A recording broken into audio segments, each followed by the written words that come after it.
ভাই একটা কথা কমু কোন? না, সেই গাড়িতে উঠার পর থেকে দেখতেছি আপনি একটার পর একটা সিগারেট খাইতেছেন। এই সিগারেটটা কয় টাকা ভাই?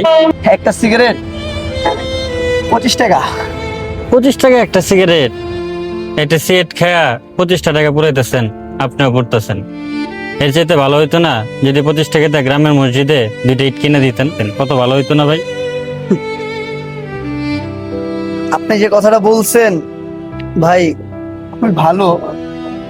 ইট কিনা যাইতো, একটা না 2টা ইট কিনা যাইতো, কিন্তু আসলে আমরা মানুষেরা এখন না পিকুলিয়ান হয়ে গেছে, এগুলো কখনো ভাবি না।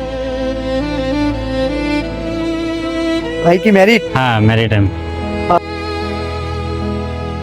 জবের পাশাপাশি কি রাইড শেয়ার করেন?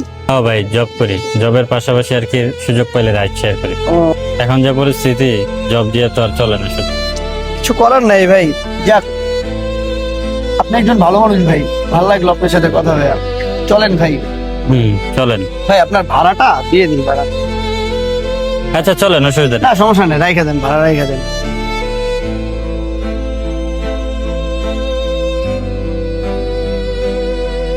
সে 500 টাকা ইনকামের জন্য রোদ্রে ঘাম পোড়াচ্ছে, আর আমি নিজেকে পোড়াচ্ছি সিগারেট খেয়ে।